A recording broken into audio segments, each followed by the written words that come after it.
I'm Charlie Johnson, and I'm with Johnson Farms. We operate an organic, large-scale grain operation south of Madison, South Dakota. We grow corn, oats, soybeans, and alfalfa as our four major crops. We farm about 2,500 acres total, 1,600 of which is in tillable or row crop.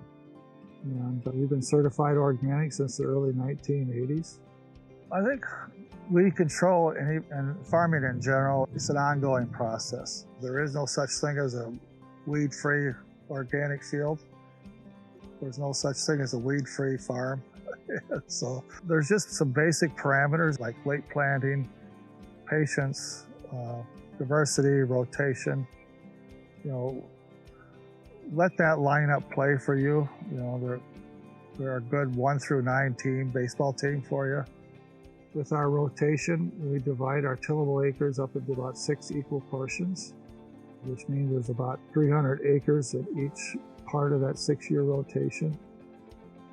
We grow oats at the beginning of the rotation as a nurse crop with alfalfa, and alfalfa hay for 2 years. And then after that, we go into row crops for 3 years, which is soybeans, corn, and soybeans. What I really like about our rotation is that roughly half of our ground is always in what we call cover crops, oats or alfalfa, the other half in row crop. Well, one thing that we've noticed, especially with the emphasis on alfalfa in our rotation, and it's a perennial and it's a smother crop, is that we've pretty much eliminated Canada thistle as being a weed pressure on our farm. And so that's been helpful. But the one weed that we tend to still tackle yet on an annual basis is the annual foxtail. We don't base our cropping or planting decisions based on, well, organic corn's bringing more this year, or wheat is, or some other commodity. We let common sense and agronomy drive our decisions and not necessarily the market.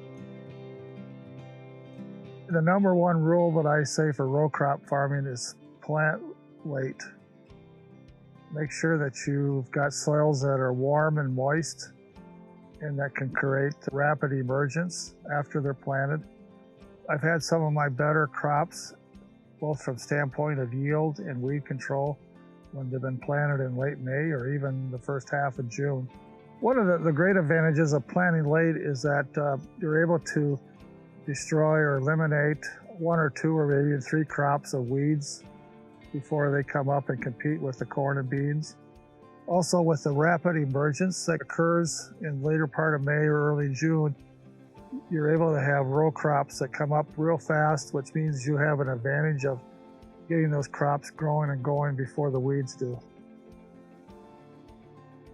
What I really promote too on an organic farm is, instead of having one real nice tractor, try to have 3 or 4. I think as long as you make sure you have as many tools in the toolbox, that's important. This is a rotary hoe. With a rotary hoe, you go early and you go often. And so that's the key to success. We actually have 4 of these units on our farm. So in early June to mid-June, they're our main device for weed control. It's one of the more vital machines that we have on our farm. We have invested in a fair amount of field drainage tiling, and what it's helped is it's eliminated those wet areas that either don't get farmed properly or there gets to be compaction because they're being tilled too wet. And so I think a lot of our weed control has been helped by having properly placed field tile. Compaction is basically a haven for weeds, and so one of the things you got to be aware of is wet conditions. That's a big factor. Your headlands, where you're doing a lot of the turning around, both when you're prepping a field to plant and when you plant and when you cultivate, that type of traffic can be cause for compaction, which then in turn creates a lot more weed pressure. We'll walk every row of our corn and soybean fields in late July, early August, because for every wild sunflower cocklebur that we can eliminate, we're going to eliminate dozens the following year. And so by just making that as an annual practice, it helps to control our seed bank. For a lot of operators, when it comes to the end of the season, they're writing out a check for the fertilizer or the chemicals. Well, when I'm using my rotary hoe or using my tractor or using my harrow or my row cultivator, that all gets to stay on the farm.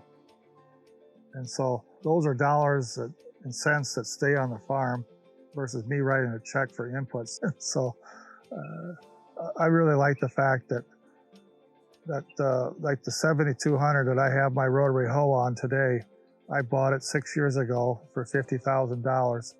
It's worth that today. It's paid for, and I can use it every year, and it really doesn't cost me anything other than some repairs and fuel that goes into it.